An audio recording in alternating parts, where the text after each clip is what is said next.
Et pour analyser avec nous cette situation politique, Simon Willock, bonsoir. Bonsoir. Bienvenue. Alors vous êtes doctorant à l'ULB, au Centre d'études de la vie politique. Première question, Simon Willock, que va-t-il se passer maintenant? Est-ce que nous allons devoir aller revoter? Non. Il faut bien distinguer les règles en vigueur au niveau des entités fédérées qui diffèrent fondamentalement des règles en vigueur au niveau fédéral.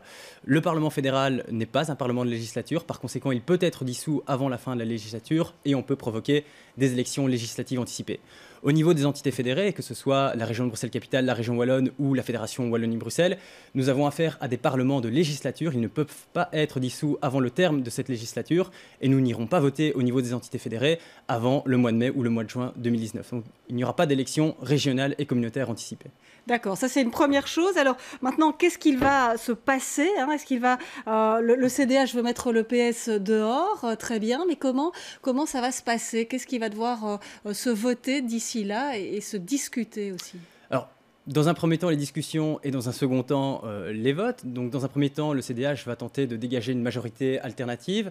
Je crois qu'il faut bien insister sur le fait qu'il faudra dégager une majorité alternative aussi bien au niveau de la région Bruxelles-Capitale, mais également au niveau wallon et au niveau de la Fédération Wallonie-Bruxelles. Dans un premier temps, donc, les présidents de partis vont tenter de trouver une nouvelle coalition.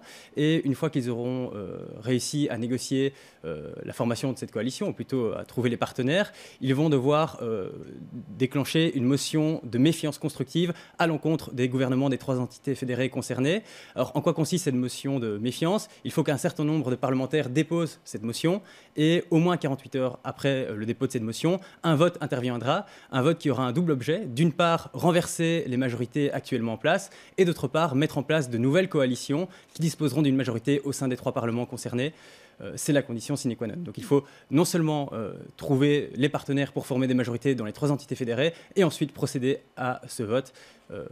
Intenter cette motion de méfiance constructive. Voilà, donc on l'a compris, il y aura d'abord des discussions évidemment entre présidents de partis. Quelles sont les conséquences, Simon Willock, aujourd'hui sur le fonctionnement de la région bruxelloise, par exemple?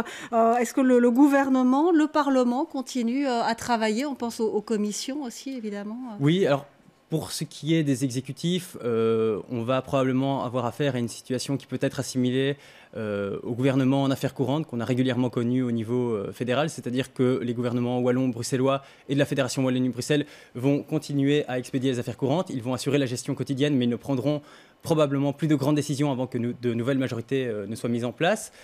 S'agissant des parlements, là, rien n'empêche les parlements de continuer à travailler. On sait juste que le Parlement de la Fédération Wallonie-Bruxelles a décidé de suspendre ses travaux pour l'instant. Ce n'est pas le cas, manifestement, des autres parlements. Très bien, vous l'apprenez. Donc, oui. Il se pourrait que dans les heures qui viennent, on apprenne que les parlements wallons et bruxellois décident eux aussi de suspendre leurs travaux provisoirement. Mais pour revenir à votre question initiale, je pense que rien n'empêche les trois parlements de continuer à travailler. Ils pourront continuer à se réunir en commission, ils pourront examiner les propositions d'ordonnances et de décrets qui leur sont soumises et ils pourront continuer à adopter des décrets et des ordonnances le cas échéant. Et au niveau fédéral, Simon Willock, brièvement, est-ce que ça peut avoir des conséquences aussi sur la majorité en place ? C'est très difficile à dire. Je pense que le Premier ministre a tenu à réagir extrêmement rapidement à l'annonce de Benoît Lutgen.